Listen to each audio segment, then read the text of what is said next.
श्री गुरु पादुका दर्शन सोहळा 2025 सुरू आहे आणि इथे अनेक मान्यवर सुद्धा भेटी देत आहेत आणि माझ्यासोबत सिनेसृष्टीशी निगडीत असलेल्या तिघीजणी आहेत. त्यांची वेगळी ओळख करून देण्याची गरज नाही. खरं तर अर्चना नेवरेकर, रेखा सहाय आणि स्मिताताई जयकर.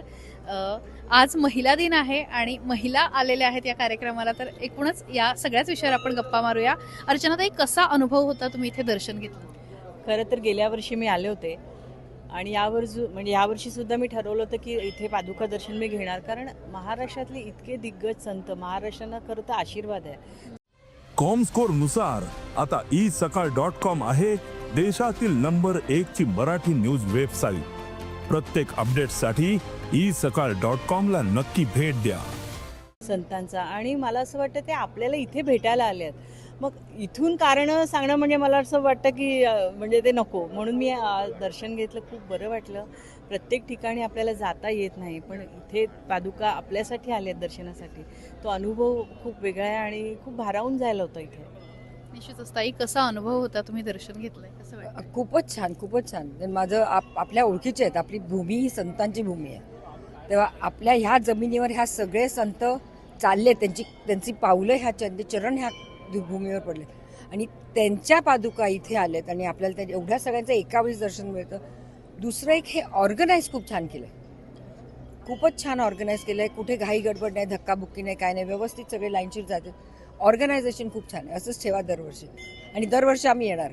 संतांकडून आपण नेहमी प्रेरणा घेतो. तुम्ही म्हणालात महाराष्ट्र ही संतांची भूमी आहे. कशी प्रेरणा घेता आणि कसं संतांच्या या शिकवणीकडे बघता?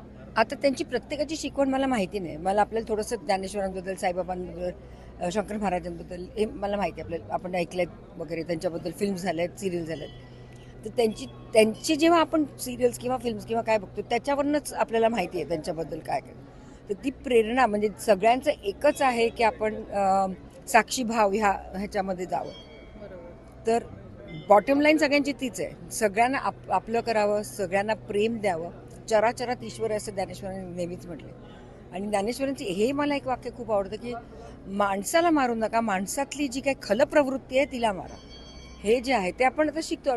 बघूया कसं काय आचरणात सगळेजण आणणार ते मला माहित नाही, पण आपल्याला ही शिकवण तर नक्कीच मिळते. रेखाताई सुद्धा आहेत, आपण त्यांना विचारूया कसं वाटलं इथे येऊन आणि सगळे दर्शन. हिंदी में बोलो. हाँ, मैं हिंदी में बोलती हूँ. यहाँ आके मुझे बहुत अच्छा लगा. मतलब महाराष्ट्र में, मैं तो अपने आप को महाराष्ट्र की हूँ. मैं हिंदी में बात कर रही हूँ, लेकिन मैं हूँ महाराष्ट्र की. यहाँ के जो हमारे इतने बड़े बड़े संत हुए हैं, मतलब ये बहुत सौभाग्य की बात है. हर किसी के भाग्य में ये नहीं है कि वो इन संतों के पादुका को छू सके, उन्हें महसूस कर सके. और मैं इस बात के लिए धन्यवाद देती हूँ आप सभी को, ऑर्गेनाइज़र को, आपकी पत्रिका को, कि हमें इस हद तक पहुँचाया गया कि हम इन संतों के करीब महसूस कर रहे हैं अभी. धन्यवाद. तुम्ही तिघीही जणी आलात आणि आजच नाही तर उद्या सुद्धा मुंबईकरांसाठी ही संधी आहे. NSCIच्या डोममध्ये तुम्ही येऊ शकता वरळीला आणि इथे 21 संतांच्या पादुकांचं दर्शन घेऊ शकता. धन्यवाद. थँक्यू ताई.